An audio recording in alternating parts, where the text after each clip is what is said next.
नमस्कार। स्वागत है आपका आराधना कला केंद्र के स्टूडियो में। बेहद गर्व अनुभव कर रही हूँ क्योंकि आज हमारे स्टूडियो में जिन्हें हमने आमंत्रित किया है वे मेरी शिष्या भी हैं और मेरी गुरु भी, आयुषी नीरज जी, जिन्हें पिछले 10 सालों से मैं जानती हूँ।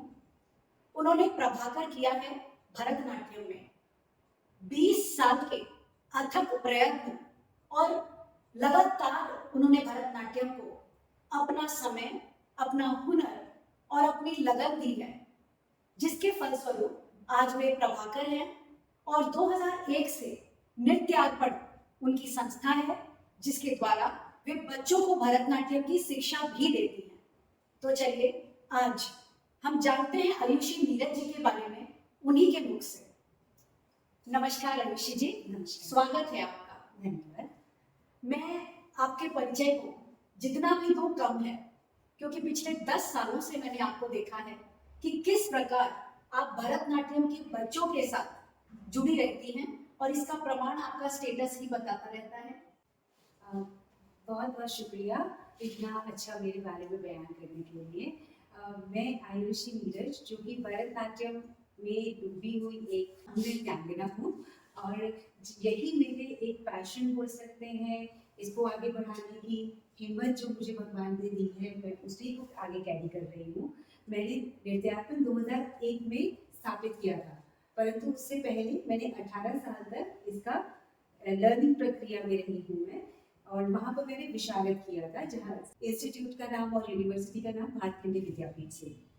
उसके बाद मैंने, क्योंकि मेरा अपना एक्सपीरियंस थोड़ा सा डिफरेंट रहा है, क्योंकि जब मैं सीखना चाहती थी भरतनाट्यम, मैं एक नॉर्थ इंडियन फैमिली से बिलोंग करती हूँ। तो जब भी मैंने कोशिश किया गुरु के पास जाकर जानने की कि क्या प्रोसीजर होता है उसको सीखने का, बिकॉज मुझे भरतनाट्यम के बारे में कुछ नहीं पता था। सिर्फ एक लगाव था बचपन से, मे बी प्रीवियस किसी बर्थ का होगा, मैं उस बारे में नहीं कह पाऊंगी, लेकिन एक लगाव, एक खिंचाव शुरू से रहा है भरतनाट्यम में। बट मैं इतनी ज़्यादा किस्मत वाली नहीं थी कि पहले गुरु के पास गई और उन्होंने मुझे एक्सेप्ट कर लिया। मैं कई गुरु के पास गई जहाँ पर कि मुझे नकारात्मक बिहेवियर मिला, ये बोल करके क्योंकि आप नॉर्थ इंडियन हैं, आपको भरतनाट्यम नहीं सीखना चाहिए। काफ़ी पुरानी बात कर रही हूँ मैं, अब तो काफ़ी चेंजेस आ गए हैं, लेकिन जिनके भी पास मैं गई थी इनिशियली, उन्होंने मुझे मना कर दिया कि north Indian should go, Kathak सीखना चाहिए, भरतनाट्यम नहीं सीखना चाहिए। फाइनली एक इंस्टीट्यूट मिला, श्री राम भारती कला केंद्र, जहाँ पर हम लोगों को इंटरव्यू और आपको वहाँ पर अपना डांस दिखाना होता है। तो ज़रूरी नहीं है क्योंकि आप भरतनाट्यम तो पहले ही अभी सीखने ही आए हैं, तो कोई भी गाना चला करके वो हमारा प्रैक्टिकल एग्जाम लेते हैं। वो पहली जगह थी जहाँ पर मेरे को जस्टिन मकार्थी जी ने मेरे लिए छोटे बच्चों का ग्रुप स्टार्ट किया था इनिशियल लेवल पे।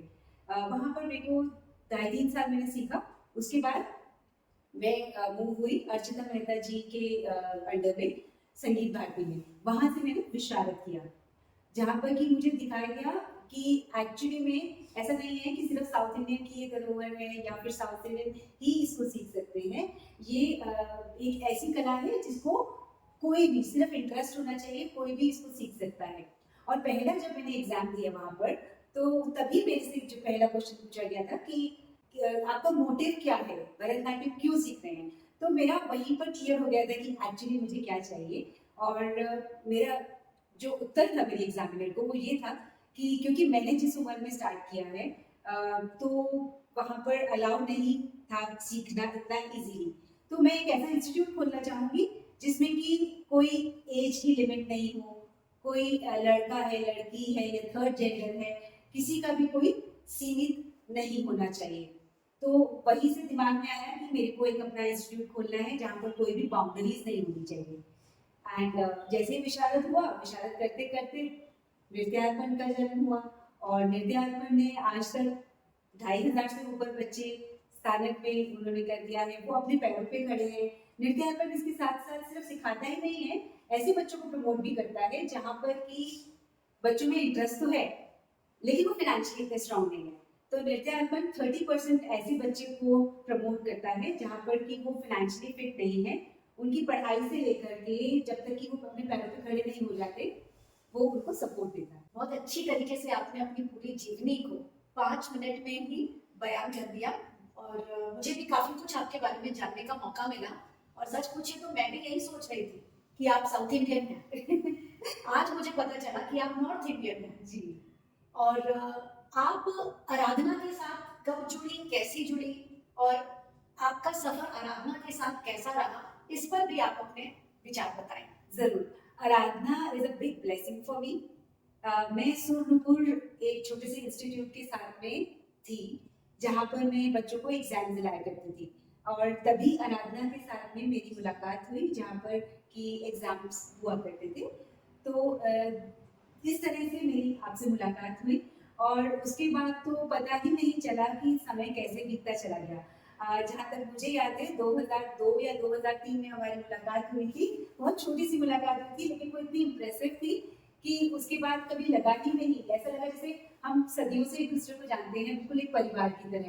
कभी मुझे प्रॉब्लम हुई नहीं, आँख बंद करके मुझे पता है मेरे बच्चों को एग्जाम्स के लिए कौन से सेंटर में ले जाना है और इतना कंफर्ट जोन होता है यहाँ पर कि अगर मैं कभी जल्दी आ जाऊँ या 5-10 मिनट कभी लेट हो जाए तो बिल्कुल मुझे झिझक नहीं होती फोन करके बताने में कि ट्रैफिक जाम है या जो भी कोई प्रॉब्लम रही है। Always been a big blessing. और आपका सफर प्रभाकर का भी आराधना के साथ रहा। जी, एक्चुअली विशारद करने के बाद मैं हमेशा से चाहती थी कि मैं आगे पोस्ट ग्रेजुएशन करूं ताकि मेरे बच्चों को, जो मेरे स्टूडेंट्स हैं, उनको मैं आगे, क्योंकि अभी तक सिर्फ मैं स्नातक करा रही थी, मैं पोस्ट ग्रेजुएशन भी कराना चाहती थी बच्चों को। तो मेनका जी वॉज दी मीडिया, जिन्होंने एक ऐसे अवतार के रूप में आई मेरी लाइफ में, जिन्होंने बताया कि पोस्ट ग्रेजुएशन में कहाँ से कैसे कर सकती हूँ। And finally with the blessing of God and support of Menika ji, I could complete my post graduation, which is Prabhakar 2. That's wonderful, very nice. Thank you. आपके चेहरे की जो हंसी है वो खुद बता देती है कि आप अंदर से कितनी खुश हैं। जी। आपके इस पूरे सफर में जब आपने कहा कि पता नहीं पास्ट लाइफ का कुछ है कि नहीं, ये स्टेटमेंट जब आपने बोला तो नॉर्थ इंडियन फैमिली में होने की वजह से क्या आपके पेरेंट्स ने आपको सपोर्ट किया था? मम्मा हमेशा साथ होती थी, दीदी हमेशा साथ होती थी, बट पापा बिल्कुल अगेंस्ट थे। मेरे को बहुत अच्छे से याद है कि पापा कभी शायद मेरे किसी परफॉर्मेंस तक में नहीं आए because he was very very very unhappy to know that मैं भरतनाट्यम में हूँ। वो तो उनको इतना नहीं ज्ञान था, लेकिन हाँ, घुंघरू पहनना पंजाबीज में अच्छा नहीं मानते, तो घुंघरू पहन के स्टेज पे जाना एक बाउंड्री थी जो कि मेरे और मेरे पिताजी के बीच में शायद थोड़ी सी आज भी है। तो एक्सेप्टेंस थोड़ा सा मुश्किल होता है पेरेंट्स का, एंड बट अगर आप में वो डेडिकेशन है तो ठीक है। वो मुझे ये नहीं कहते कि मत जाओ, लेकिन वो कभी मेरे साथ में हामी भी नहीं करते। बट हाँ, बच्चे आते हैं, उनके सामने सीखते हैं, उनको बहुत सपोर्ट करते हैं। उनको आज की डेट में वो इतना अच्छा बोलते हैं मेरे बारे में, शायद मेरे पास शब्द कम पड़ जाएंगे। तो उनका प्यार इनडायरेक्टली मेरे साथ है, सपोर्ट मेरे साथ है, लेकिन डायरेक्टली बिकॉज वो जिस फैमिली से रेज्ड अप हुए हैं, शायद वहाँ के कल्चर में घुंघरू पहनना, डांस सीखना, उन सबको अप्रिशिएट नहीं किया जाता। तो इस बात को सुनकर मेरे मन में एक और बात आ गई कि जब आपके पिताजी, जो कि एक नॉर्थ इंडियन फैमिली को बिलोंग करते हैं, उनके मन में समाज की वजह से, उनकी परवरिश की वजह से ये कंडीशनिंग आई कि घुंघरू पहनना ठीक नहीं है, तो ये कंडीशनिंग मुझे लगता है आज की डेट में भी जो नॉर्थ इंडियंस हैं, जैसे हम दिल्ली में बैठे हैं, तो दिल्ली का भी जो समाज है वो ज़्यादातर पंजाबी है। नॉर्थ इंडिया में हम रह रहे हैं तो नॉर्थ इंडियन फैमिलीज ही होंगी। तो आपको क्या लगता है कि जो कंडीशनिंग आपके फादर की आज से 25-30 साल पहले थी, क्या आपको लगता है आज के समाज में भी वही कंडीशनिंग है या लोगों के विचार बदले हैं? दिल्ली की अगर मैं बात करूं तो काफ़ी चेंजेस आए हैं। बट पहले पेरेंट्स खुद नहीं आते थे आगे, लेकिन आजकल वो खुद देखते हैं, पहले यूट्यूब पे या जो भी हमारे सोशल मीडिया अवेलेबल है उन पे देखते हैं और अपने बच्चों को खुद पुश करते हैं। इसलिए नहीं कि वो उसमें करियर बना सकें, लेकिन जैसे कि बच्चे के पास अगर 2 घंटे 3 घंटे वो स्पेयर कर सकता है हफ्ते में, तो वो कुछ एक्स्ट्रा करिकुलर एक्टिविटी कराना चाहते हैं बिकॉज वो भी देखते हैं कि आजकल पॉल्यूशन इतना बढ़ गया है। आपको अच्छी तरह से फ्रूट्स या वेजिटेबल्स प्रॉपर नहीं अवेलेबल हो पा रहे हैं, तो इधर योगा और एनी करिकुलर एक्टिविटी में बच्चे को एनरोल कराते हैं। Bharatanatyam is one of it. तो चेंजेस तो आए हैं, ये नहीं कहूँगी, अगर आप कंपैरेटिवली साउथ इंडियन फैमिलीज की बात करें तो अभी नॉर्थ इंडियन में बहुत इम्प्रोवाइजेशन आना बाकी है, लेकिन स्टिल काफ़ी चेंजेस आ गए हैं। तो चेंजेस काफ़ी आ गए हैं, लेकिन आपके इस आंसर में एक चीज़ और पता चली कि पेरेंट्स प्रोफेशनल नहीं बनाना चाहते। नहीं, जैसे आपके पिताजी ने भी आपको घुंघरू पहनने के लिए आपने कहा कि डिफरेंसेस आज भी हैं कहीं ना कहीं उनके मन में, तो ये विचार उनके मन में क्यों है? और आज के पेरेंट भी भरतनाट्यम में करियर क्यों नहीं बनाने देना चाहते हैं, जबकि इंडिया को तो कल्चरली बहुत रिच कंट्री कहा गया है। हाँ, इंडिया को एक कल्चरल रिच कहा गया है, लेकिन अगर आप आर्टिस्ट की बात करें, अगर आप सिखा रहे हैं किसी इंस्टीट्यूट के थ्रू या अपने इंस्टीट्यूट के थ्रू, आप उस पर कम्प्लीटली डिपेंडेंट नहीं रह सकते। अगर हाँ, आप साइड वाइज आप क्लासेस करा सकते हैं, लेकिन अगर आप ये सोचें कि आप कम्प्लीटली डिपेंडेंट हो जाएं, वे आप अपना ब्रेड एंड बटर उससे अर्न कर सकें, आज की डेट में इंडिया में तो मैं नहीं देखती हूँ कोई भी ऐसा इंस्टीट्यूट अभी तक है जिस पे कम्प्लीटली हम लोग डिपेंड कर सकते हैं। हमें कुछ ना कुछ साथ में अपने लिए अर्निंग के लिए सेपरेटली कुछ ना कुछ करना ही पड़ता है। एंड इसी यही बहुत बड़ा रीज़न है, जब वो गुरु को देखते हैं कि वो भी साइड में कुछ ना कुछ सर्विस या कोई और जॉब कर रहे हैं, तो वो एक कॉन्फिडेंस भी नहीं आता। एंड कई परफॉर्मेंसेस के लिए भी अगर हम जाते हैं तो पेड परफॉर्मेंसेस तो मैंने नहीं देखी अभी तक। मतलब जितना भी मैंने परफॉर्म किया है या बच्चों के लिए स्टेज अरेंज कराए हैं, हम लोगों को खुद से अपने पॉकेट से स्टेज अरेंज कराने पड़ते हैं, ताकि बच्चों को कॉन्फिडेंस बूस्ट हो, ताकि बच्चे अगर कहीं पर जाते हैं तो वहाँ पर वो बता पाएंगे कि हमें सर्टिफिकेट्स हैं हमारे पास में। लेकिन अगर आप ये बोलें कि आपको इनवाइट आते हैं जहाँ पर आपको मॉनेटरी हेल्प मिलती है, तो बिल्कुल गलत। अभी तक तो नहीं है कहीं पर। इस मामले में हमारी इंडिया भी बहुत पीछे है।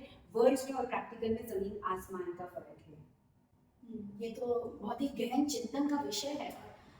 बिल्कुल मुझे लगता है कि आपने बहुत सारे दिलों को टच किया होगा, क्योंकि अगर मैं आपसे पूछूं कि 20 साल जिंदगी के अनमोल होते हैं, आपने वो सीखने के लिए दिए, इस कला को आपने करियर तक लेकर के आई हैं आप, और जब आपने 20 साल दिए और आप खुद कह रहे हैं कि बच्चे इस कला के द्वारा अपना करियर नहीं बना सकते हैं, तो क्या मैं जान सकती हूँ कि आज की डेट में आपका प्रोफेशन क्या है?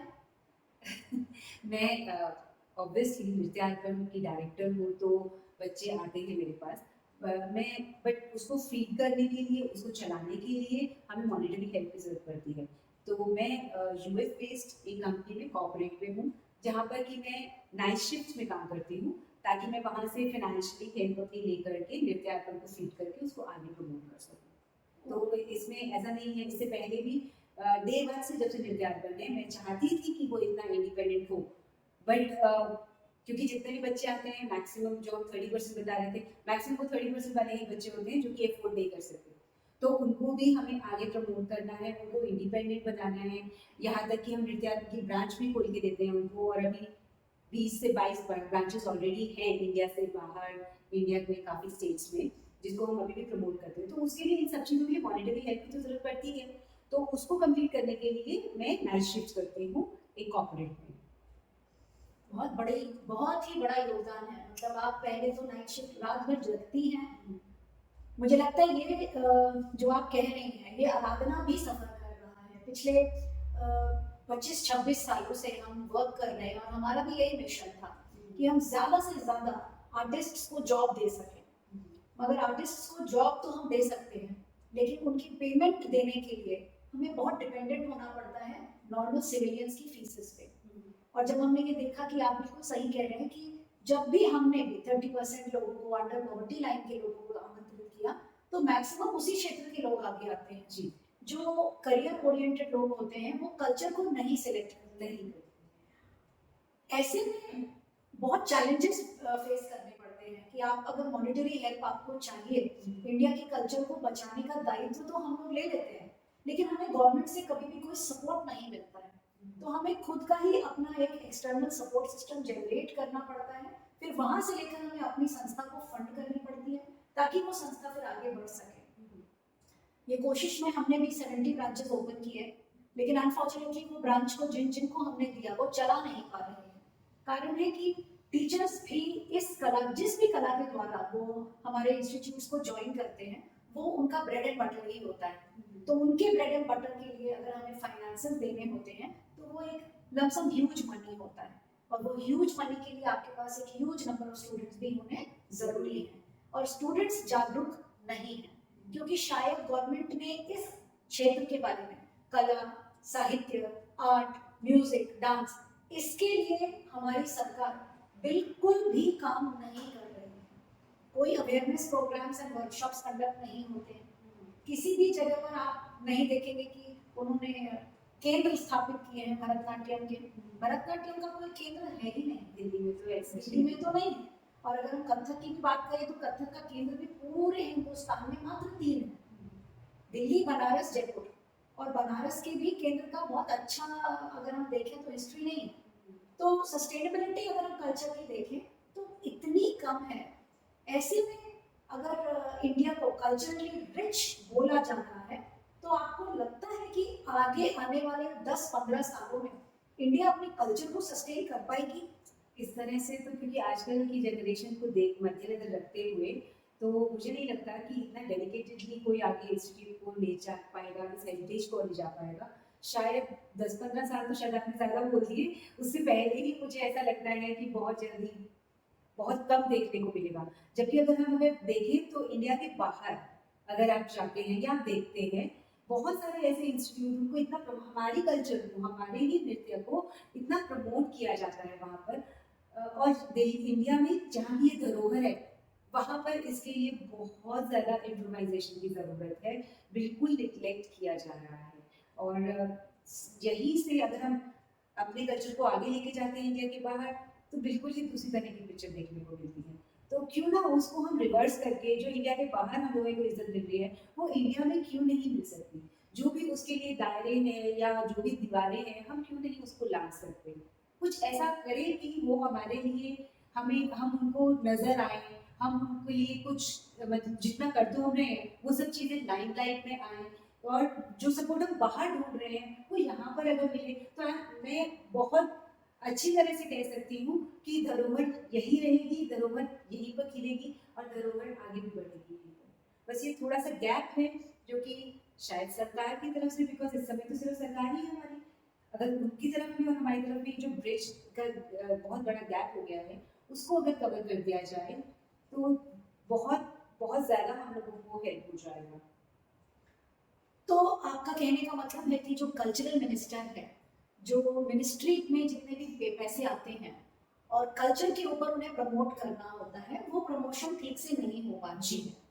तो कल्चरली रिच सिर्फ कहने की बात हो जाती है, या आप कह लीजिए गिनती के एक इंसान को पूरे साल में पद्म विभूषण से सम्मानित करके एक दिखावा कर दिया जाता है कि हम कल्चर को बहुत प्रॉपरली हैंडल कर रहे हैं। लेकिन अगर इंडिया की पॉपुलेशन को देखा जाए तो न जाने असंख्य लोग हैं जो इंडिया की कल्चर को अपने पैसों से संभाल रहे हैं, लेकिन आगे पता नहीं कितने दिनों तक संभाल पाएंगे। सही कह रही हैं आप, बिकॉज प्राइवेट जॉब भी अगर आप देखें तो वो लोग 58-60 में आपको रिटायर कर देते हैं। उसके बाद हमारे पास में कोई भी जरिया ऐसा नहीं रहता है कि हम इस धरोहर को आगे ले जा सकें।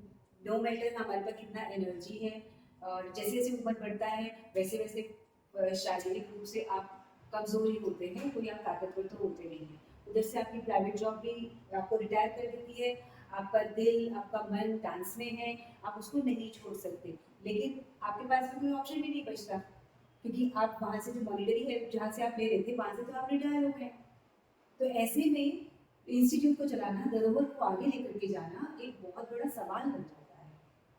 बहुत बड़ी बात है आपने बोली। रिटायरमेंट तो एक जनरल फॉर्मूला है, लेकिन अगर सपोज कीजिए किसी भी डांसर या म्यूजिशियन ने अपने घर का bread butter dance and music को ही चुन रखा है, जैसे आज के डेट में अगर हम भरतनाट्यम की बात करें या कथक की बात करें या म्यूजिक में किसी भी इंस्ट्रूमेंट की बात करें, तो जब हम किसी गायक को सुनते हैं तो गायक एक होता है, लेकिन पीछे का जो इतना बड़ा बैंड होता है जो उसको सपोर्ट करता है, अगर सपोज कीजिए वो उनका ब्रेड एंड बटर है और अगर उनके गले में ही कुछ बीमारी हो जाए या एक डांसर है उनके पैरों में ही कोई प्रॉब्लम आ जाए, तो आगे चलकर वो अपने परिवार को कैसे पाल सकेंगे? जी, कितनी बड़ी समस्या है उनके लिए।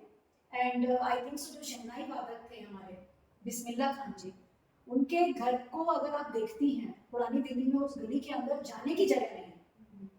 हम सब उन्हीं की शहनाई पर अपने घर की बेटियों को विदा करते हैं, लेकिन आप मानेंगी नहीं, मैं उनके घर की गली तक भी गई हूँ, उस गली में घुसने की जगह नहीं है। इतनी तंग गली है, घर में दूध नहीं है जो चाय बना करके भी पिलाया जा सके। आज की डेट में लोगों को ये अवेयरनेस ही नहीं है, वो एक रेस में भागे चले जा रहे हैं, या तो पावर के पीछे या पैसे के पीछे। ये दो चीज इतनी इंपॉर्टेंट है कि वो भूल चुके हैं कि जिस इंडिया को बचाने के लिए बड़े बड़े डांसर्स, म्यूजिशियंस ने अपने हुनर को ताक पे रख दिया था, कि इंडिया को फ्रीडम 1947 में जो इंडिया को फ्रीडम मिला है, उसमें आज की डेट में देखें तो बहुत सारे आर्टिस्टों की भी आहुति है जी। जितने भी राजा महाराजा या जो भी कॉलोनियल किंग्स हुआ करते थे, उनको संभालने के लिए गायक, उनको संभालने के लिए नृत्यांगनाओं की ही जरूरत पड़ती थी जी। तो ये जो उनके सैक्रिफाइसेस का जो आज उनको सिला मिल रहा है कि आप खुद कमाइए, अपने घर को चलाइए, मगर अगर आपके मन में पैशन है तो आप इसको सीखिए और आगे अगर सरकार की नजर पड़ गई तो उन करोड़ों की आबादी में आप वो एक होंगे जिनको एक वो पत्र दे देंगे। अगर मैं ये कहूँ कि इस पैशन के साथ आपने अपने पूरे जीवन की आहुति दे दी, ये बोलना बड़ी बात नहीं होगी, क्योंकि जहां तक मुझे आपके बारे में मालूम है कि आपने शादी भी नहीं की, तो क्या इसका कहीं ना कहीं कारण आपका नृत्य भी था? नहीं, शादी से जुड़ा हुआ कोई ऐसा सवाल नहीं है कि मैंने इसलिए शादी नहीं की ताकि मैं अपने डांस को कंटिन्यू कर सकूं, नहीं। वो एक अलग ही पहलू है जिसमें मैं जाना नहीं चाहूँगी, क्योंकि जब एक्चुअली मैं डेस्टिनी में बिलीव करती हूँ, कभी अगर लिखा होगा तो ज़रूर मैं अपने राजकुमार से मिलूंगी और शादी भी होगा, बिकॉज एज तो फिर एक नंबर बन जाता है।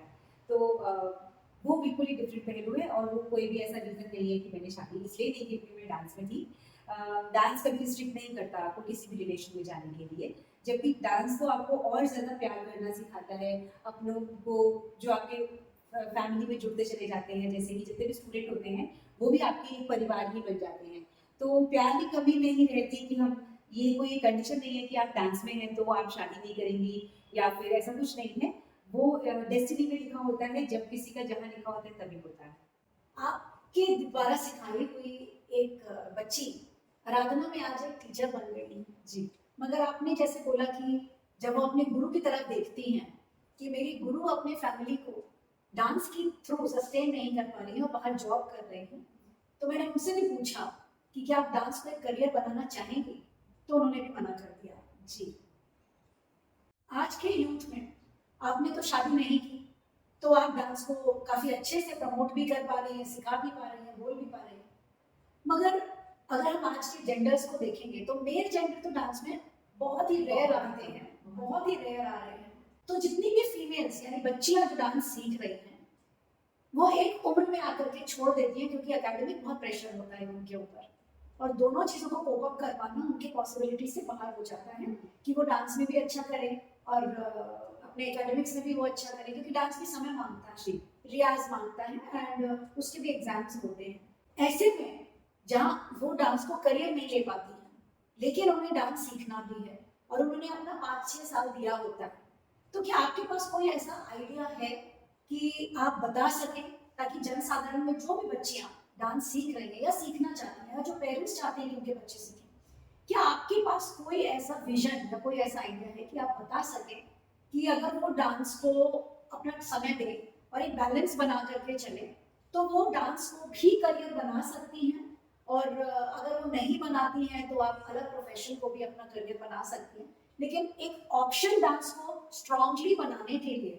तो आपके पास क्या कोई ऐसा फॉर्मूला है जिससे कि आप बता सकें कि डांस के थ्रू भी वो अपना करियर बना सकती हैं? मतलब आज के पेस को देखते हुए, आपने तो खैर कॉर्पोरेट में जॉब कर ली है, तो डेफिनेटली आपका विजन दिख रहा है कि आपने 20 सेंटर्स ओपन किए हैं, आप उनको भी मॉनिटरली हेल्प कर रही हैं ग्रो करने में, लेकिन अगर कोई सिंगल हैंडेडली भी इस चीज को आगे बढ़ाना चाहते हैं और डांस के थ्रू ही अपना करियर बनाना चाहते हैं, तो आज के समावेश में जो कंडीशनिंग है उसके बारे में आप बताइए जी। डांस को अगर हम डेडिकेटेडली लेते हैं तो हाँ, हम इसको कैरियर के रूप में ले सकते हैं। जैसे कि मैं भी तो टीचिंग में ही हूँ इतने साल से, और काफ़ी सारे मेरे ऐसे बच्चे हैं जिन्होंने डांस बीच में छोड़ दिया था क्योंकि उनका पढ़ाई या दिल्ली से बाहर या इंडिया से बाहर फर्दर स्टडीज़ के लिए गए थे। लेकिन एक कनेक्ट उनके साथ में रहा, ऑनलाइन में रहा। उसके बाद जब उनका शादी हो गया, बच्चे बड़े हो गए, तो एक लेवल पे आकर के उन्होंने रीजॉइन करा मेरे पास में। रीजॉइन करने के बाद जब विशारद हुआ उनका, तो उन्होंने इंस्टीट्यूट खोला और आज वो उसी के थ्रू अपना ब्रेड एंड बटर भी कर रहे हैं और काफ़ी अच्छे से फ्लरिश भी कर रहे हैं। उसके अलावा जो बच्चे एक लेवल पे आकर के छोड़ देते हैं और फिर रीजॉइन करते हैं, बिकॉज हम लोग एक सर्टिफिकेट देते हैं जो कि ग्लोबली वैलिड है नृत्यात्मक का, कि वो हमारे साथ में इतने टाइम तक थे। उसके बेस पे उनको स्कूल्स में जॉब मिलती है। और मैं बताना चाहूँगी, बहुत से लोगों को शायद नहीं पता होता है, लेकिन ये जो हमारा आर्ट फॉर्म है, जो भरतनाट्यम है या कथक है या म्यूजिक है, हम लोगों को इसमें एक कोटा मिलता है जहाँ पर कि आप गवर्नमेंट जॉब क्रैक कर सकते हैं, जहाँ पर कि आप कोई भी अगर आपको कोर्स करना है वहाँ पर आप कोटा ही अपना यूटिलाइज कर सकते हैं। बहुत से स्टूडेंट हैं मेरे जिन्होंने क्रैक किया है, आईआईटी दिल्ली में क्रैक किया है, फिर उसके अलावा हमारे एम्स में मेडिकल में क्रैक किया है, देन आफ्टर आईएएस बने हैं बच्चे मेरे इसी के बेसिस पे। तो ऐसा नहीं है कि यहाँ पर ब्लॉकेजेस है, हम लोगों को कई बार पता नहीं होता है। और जैसे कि मुझे पता नहीं है और आपने मुझे बताया नहीं, ये सोच करके शायद मुझे पता होगा, लेकिन बहुत सारी अपॉर्चुनिटीज हैं।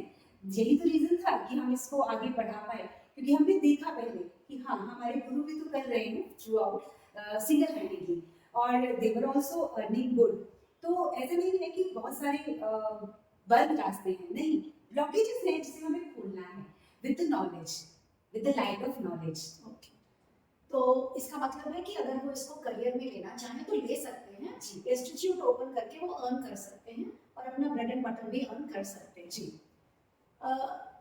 अगर देखा जाए तो आज की डेट में जब भी हम किसी प्रोग्राम की बात करते हैं, लोग सीखने के लिए वेस्टर्न डांस जरूर ज्वाइन करते हैं, या वेस्टर्न के जितने भी अलग अलग ब्रांचेस हैं, सालसा, जैज, ये सब ज्वाइन करते हैं। लेकिन जब बात presentation in a big forum की बात की जाती है, जैसे कि अगर हम बात करें नीता अंबानी जी की या उनका जो कल्चरल सेंटर है, it is just equivalent to our centres only. बस उसमें उनको इनपुट ऑफ फाइनेंस ज़्यादा है तो वो ज़्यादा बिग हो गया है, हमारा इनपुट ऑफ फाइनेंस हमारे सामर्थ्य के अनुसार है, तो बात वही है, सेम वो भी वही कर रहे हैं, हम भी वही कर रहे हैं। सो अगर हम इस चीज़ को डेडिकेटेडली करें, सिस्टमैटिकली करें, तो हम इसको भी ब्रेड एंड बटर का अर्निंग के तरीके से कर सकते हैं। आपने बात कोटा की थी, जो कि काफ़ी यूजफुल है कि बच्चे जो जैसे हम एक यूनिवर्सिटी से टाइड अप हैं, अखिल भारतीय गांधर महाविद्यालय, ऐसे ही बहुत सारे महाविद्यालय हैं, जैसे खेड़ागढ़ यूनिवर्सिटी, प्राचीन कला केंद्र, प्रयाग संगीत समिति इलाहाबाद, गंधर्व महाविद्यालय जिसके थ्रू आराधना कम से कम 25 साल हो गए आराधना को जुड़े हुए, हमारे यहाँ से बच्चे प्रभाकर भी दे रहे हैं। तो ऐसी यूनिवर्सिटीज में बहुत सारे बच्चे जब डिग्री ले लेते हैं और बहुत अपना कोर टाइम जब एक आर्ट को देते हैं, तो डेफिनेटली वो उस आर्ट को प्रमोट करना चाहते हैं। और आज की डेट में तो मुझे लगता है कि बहुत वैरायटी ऑफ स्कोप्स ओपन हो गए हैं सोशल मीडिया की वजह से, कि वो इस प्लेटफॉर्म के थ्रू भी सिंगल हैंडेडली भी अर्न कर सकते हैं।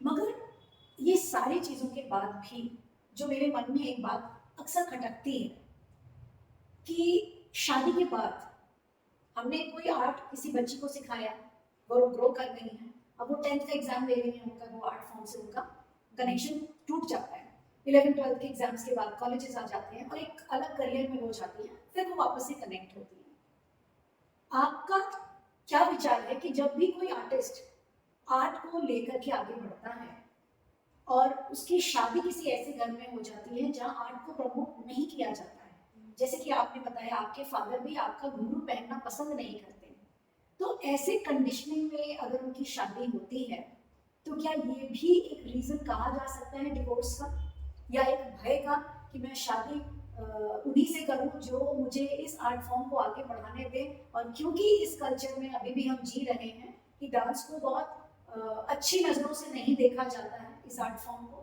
भले बोला ज़रूर जाता है कि मैं डांसर हूँ, और रिस्पेक्ट हम लोग ऊपरी तौर से दे देते हैं लोगों को, लेकिन इंटरनली अगर कोई ये बोले कि मेरी बहू एक डांसर है, तो आपको क्या लगता है कि अच्छे परिवार के लोग जो कि डांस से जुड़े हुए नहीं हैं, क्या एक डांसर को एक्सेप्ट करेंगे?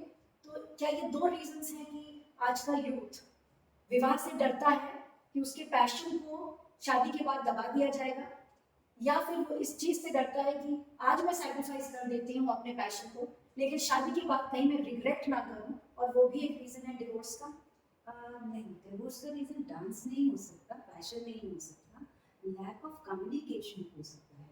लाइक आप किसी सपोज़ करिए आजकल तो कॉर्पोरेट में या कहीं पर भी मैक्सिमम लोग पहले से एक-दूसरे को जानते होते हैं। उसके अलावा आप जब किसी दूसरी फैमिली में जाते हैं, तो वहाँ आपको समय लगता है, वो आपको जाने, आप उनको जानें। और डिपेंड करता है कि आप किस तरह से वहाँ पर अपने आप को प्रेज़ेंट करते हैं। अगर आप उनको लाइटर वे में धीरे-धीरे ये बताने की कोशिश करें अपने बिहेवियर से और अपने प्यार से और केयर से, जहाँ पर उनको लगे कि जो भी वो सोच रहे थे उससे आगे निकल के ऐसा रास्ता है जहाँ पर कि आप शादी के बाद भी अपने डांस को कंटिन्यू करें। और मुझे नहीं लगता कि कोई ऐसा होगा जो कि प्यार को केयर को नहीं समझेगा, बिकॉज जो भी होता है वो दोनों तरफ से होता है, कभी भी एक तरफ से नहीं होता है। अगर मैं जिद करके बैठ जाऊँ कि मैं तो डांस ही करूँगी, अगर नहीं आपने हाँ किया तो ऑब्वियसली मैं आपकी किसी भी चीज़ में इन्वॉल्व नहीं होंगी। तो वो बात अलग है, वो रीज़न हो सकता है कि अगर मैं ज़िद्दी बन जाती हूँ तो सामने वाला भी ज़िद्दी हो जाएगा। लेकिन अगर हम दोनों के मेल-मिलाप से, प्यार से, केयर से एक-दूसरे को साथ देंगे, दोनों तरफ से सपोर्ट होगा, तो शादी बहुत अच्छी चलती है। तो आपके इतने लंबे सफर में आपके जितने भी स्टूडेंट्स थे, क्या वो शादी के बाद अपने इस पैशन को सब कंटिन्यू कर पाई? हाँ, मैं बहुत फ़ख्र से कह सकती हूँ कि जब वो मेरे पास थी तो शायद स्कूल में थी या कॉलेज में थी, उसके बाद जब उनका शादी हुआ, आज भी अगर कोई परफॉर्मेंस होता है तो उनके हस्बैंड उनको सपोर्ट करते हैं। बिकॉज़ जिस तरह से आपको बताया जाएगा ना, आप उसी तरह से आगे उसको अपने इन-लॉज़ के साथ कन्वे करेंगे।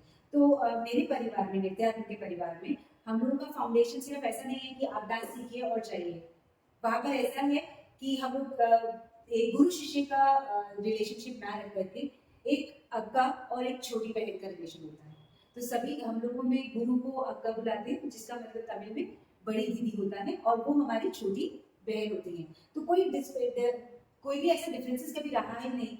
तो वो लोग अगर जा रहे हैं जहाँ पर डांस को आगे कंटिन्यू नहीं करने देंगे, तो उनको इस तरह से प्रिपेयर कर दिया जाता है, they should be open to everything, accepting to everything, including do not try to shed your own individuality.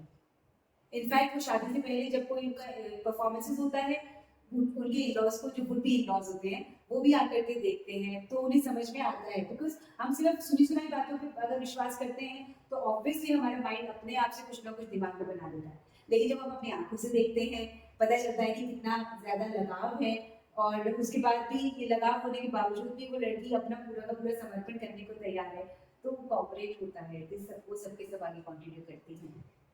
आज की डेट में बॉलीवुड में हमने देखा कि कितने छोटे-छोटे तंग कपड़े पहनकर जो बॉलीवुड की डांसर्स हैं, वो मूवीज में डांस कर रही हैं।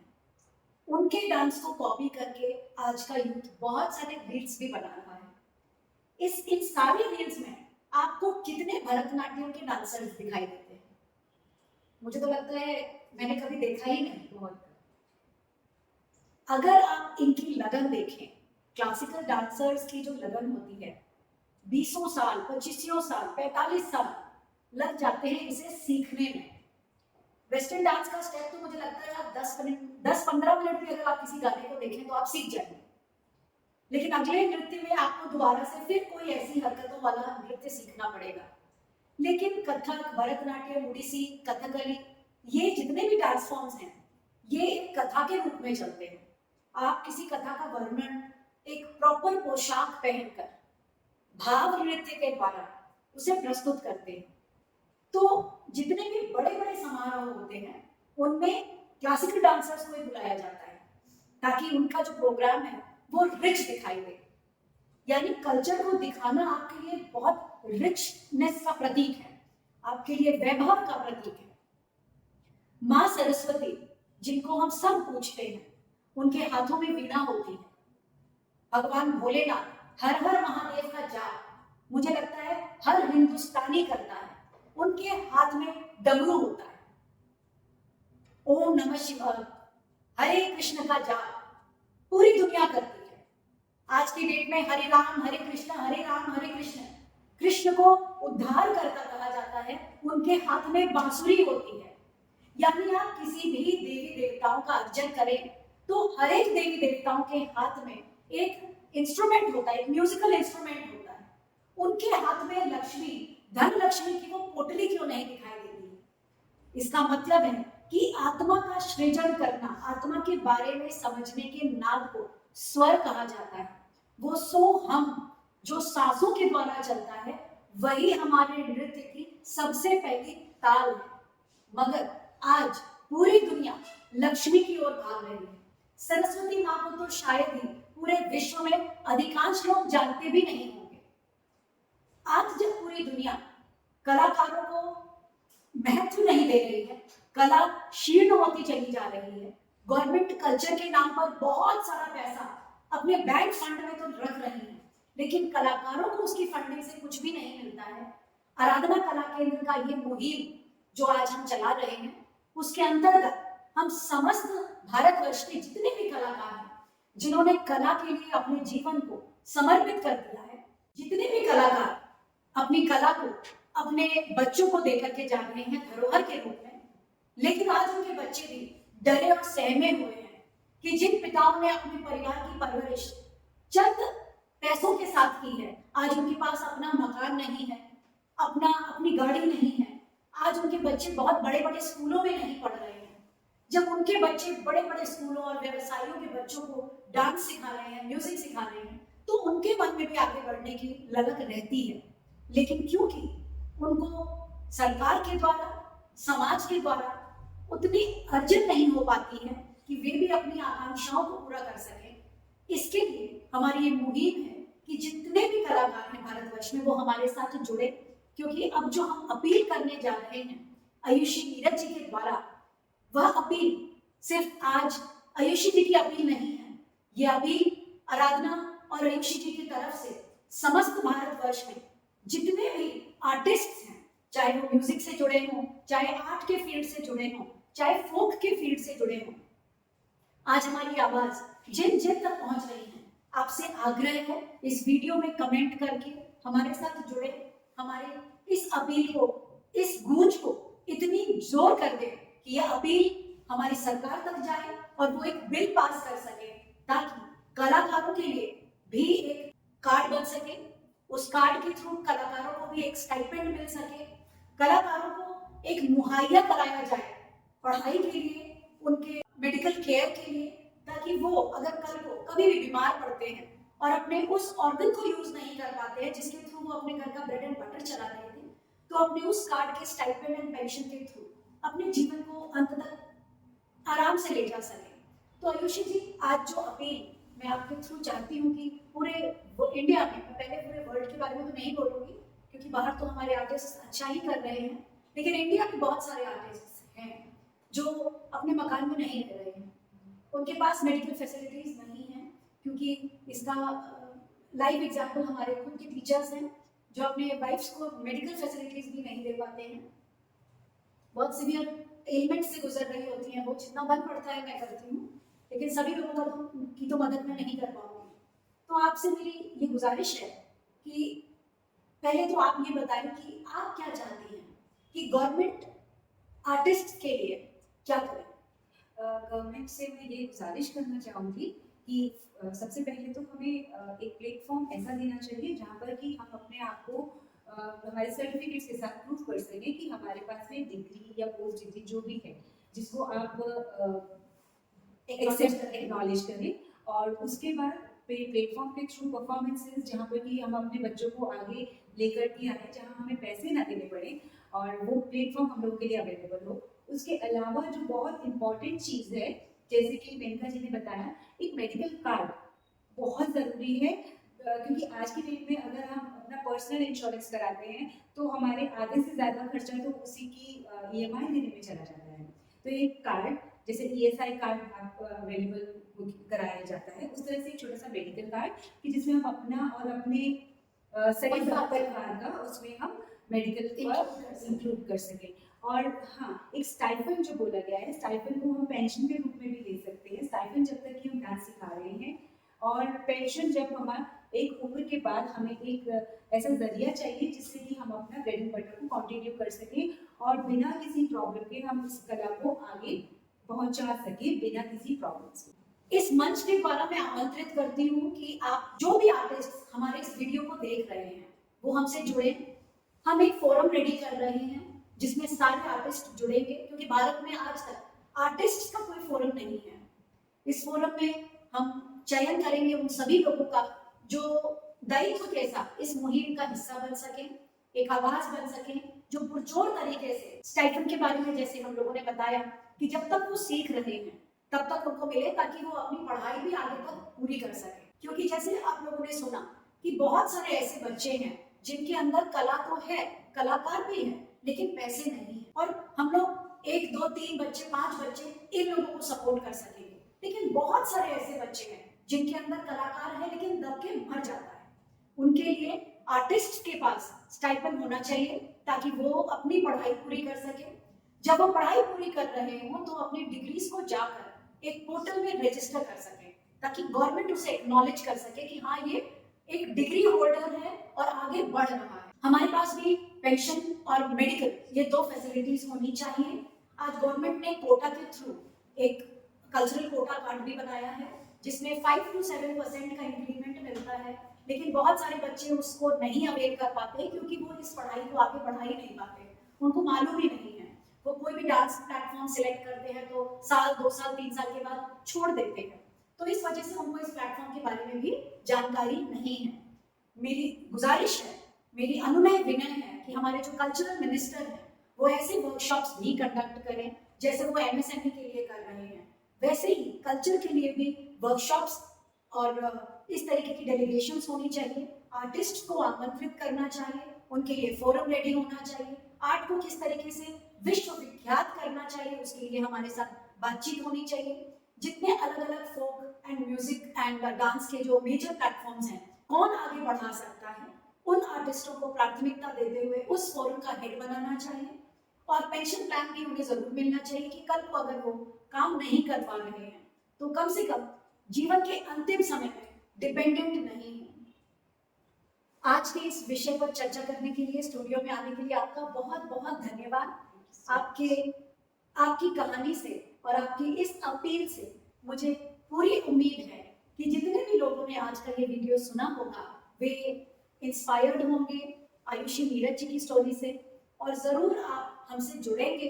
और जो भी आज तक जितने भी ड्रॉबैक्स हम लोगों ने फेस किए हैं इंडियन कल्चर को प्रिजर्व करने के लिए, आगे आने वाली पीढ़ी उसे ओवरकम कर सके और इंडिया जिस तरीके से अपने आप को कल्चरली रिच कंट्री बोल रहा है, आगे आने वाले सालों में भी सुपर रिच कल्चरल कंट्री बना रहे। इसी उम्मीद के साथ आपका बहुत बहुत धन्यवाद हमारे साथ जुड़े रहने के लिए। इस चैनल को सब्सक्राइब करें, शेयर करें। धन्यवाद।